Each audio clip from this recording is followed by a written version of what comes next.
prošlom videu smo pokazali kako napraviti same osnovne postavke Booking Engine, odnosno pozadinske postavke, gdje odete na postavke pa Booking Engine i ovdje na olovčicu, a u ovom videu ćemo pokazati sami dizajn, odnosno što gost vidi kad ide kreirati rezervaciju. Znači, za dizajn Booking Engine-a preporučio bi prvo da otvorite sami Booking Engine, tako da klikom ovdje otvorite Booking Engine, koji sad vidim da mi je prazan. Isto bi tako preporučio da se vratimo sad na kalendar, pa otvorimo prodaju barem za jedan tip sobe, za neki datum, čisto da imamo prikaz samih tipova sobe, da znamo šta uređujemo. To napravimo tako da u kalendaru klikom na filtere, kažem prikaži Booking Engine dostupnost. Vidim da mi je ovdje sve sad zatvoreno. Ja ću sad otvoriti za jedan tip sobe, recimo Presidential Suite, klik na zatvoreno, neke ćemo datume staviti i otvoriti prodaju. Vidim da mi je tu sad prodaja otvorena i ako se vratim na Booking Engine i refresham, vidim da su mi se sad prikazali svi ovdje tipovi soba. Ovdje su već neke postavke postavljene, vidim da imam znači same slike tipova soba. Sad gdje je to postavljeno? Vratim se na front desk i unutar postavki. Kao prvo imam tu sami objekt. Znači postavke objekta imaju tu jednu stvar koja se zove prijevod i galerija. Znači u prijevodu postavljam sami naziv objekta i opis objekta na svakom jeziku koji smo postavili da taj Booking Engine ima. U ovom slučaju to smo postavili da budu samo hrvatski i engleski, tako da za hrvatski i engleski bi ovdje u prijevodu trebali postaviti naziv hotela na hrvatski i engleski. Onda idemo u galeriju, gdje sa vašeg računala uploadate slike i kada uploadate te slike možete ih ovako redoslijed promijeniti kako vam god odgovara i samim time ste postavili znači izgled objekta. Gdje se to prikazuje? Ako se vrati na Booking Engine, imamo ovdje dolje ove o nama dodatne informacije gdje se ispisuje znači naziv hotela i prijevod na jezik na kojem sam trenutno. Samim time smo postavili stvari za objekt, onda idemo za tip jedinice, odnosno tipove soba. Ista stvar, znači ovdje imam sve tipove jedinica, standard, superior, deluxe, presidential suite, ili isto tako imam prijevod i galerija. Kliknem prijevod i na isti način napišem na hrvatski i engleski naziv tipa sobe i opis tipa sobe koji želim da mi se prikazuje. Osim toga, imamo znači u Booking Engine-u tu akcije, 3 točkice, imamo ovaj dizajn.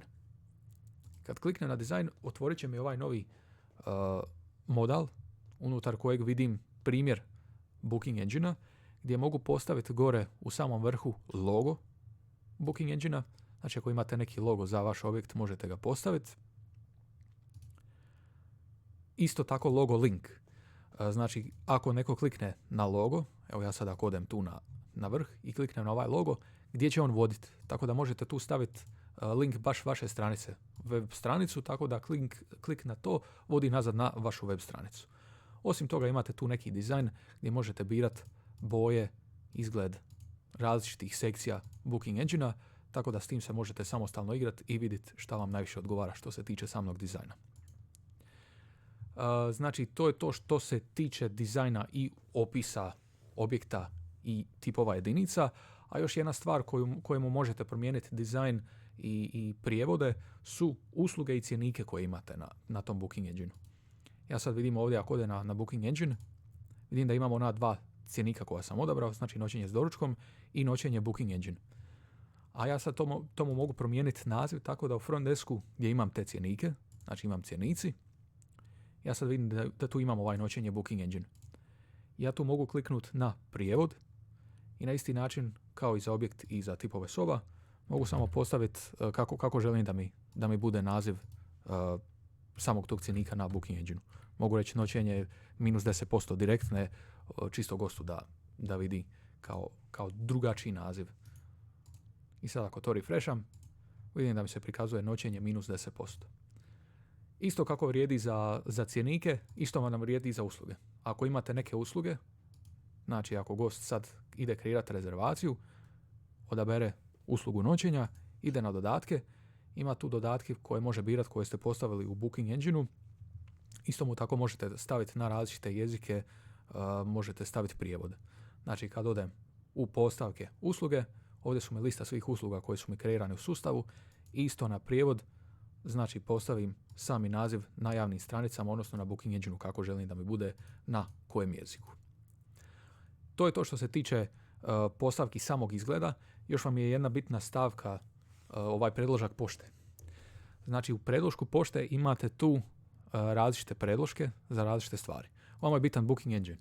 Znači preporučio bih vam da napravite jedan reservation confirmation i jedan reservation cancellation. Znači kad gost kreira rezervaciju koji će mail dobiti i kad otkaže rezervaciju koji će dobiti mail. Napravite mail tako da kliknete gore na novo i upišete sami naziv kako ćete da vam se zove vaš predložak pošte. U ovom slučaju smo to nazvali cancellation i confirmation. Znači, i kad to napravite imate tu sadržaj samog maila. Znači imam sad ovaj reservation confirmation i kad kliknem na sadržaj imam znači predmet maila i sadržaj maila. Znači što će se ovo direktno šta će se poslati gostu kad on kreira rezervaciju. Isto tako na sve jezike. Znači recimo da mi se to zove potvrda rezervacije, a u sami sadržaj upisujemo šta će oni vidjeti. Zapravo znači dragi ime i prezime gosta, vaša rezervacija za datume od te do te, detalji o rezervaciji su na ovom linku. Vidite da imate ove neke čudne nazive, to vam je ništa drugo nego sami ovi parametri. Znači gdje možete samostalno kliknuti ove parametre, odnosno svaki gost kad kreira sa svojim podacima, da će se njima prikazati baš ti podaci koje su onu postavili u samoj rezervaciji kad su ju kreirali. Znači ime i prezime gosta, da je Mate Matić ovo kreirao, ovdje bi sad pisalo Mate Matić i ovdje bi klik na link za stranicu detalja rezervacije dobio svoje detalje rezervacije.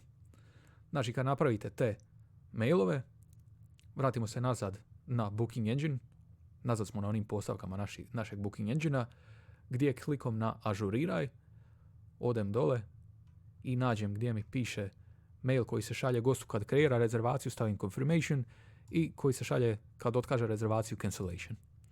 I sa samim time ste postavili sve vaše osnovne postavke Booking Engina. Imate još politike privatnosti i oznake, ali to ćemo ostaviti u naprednijoj sekciji za idući video.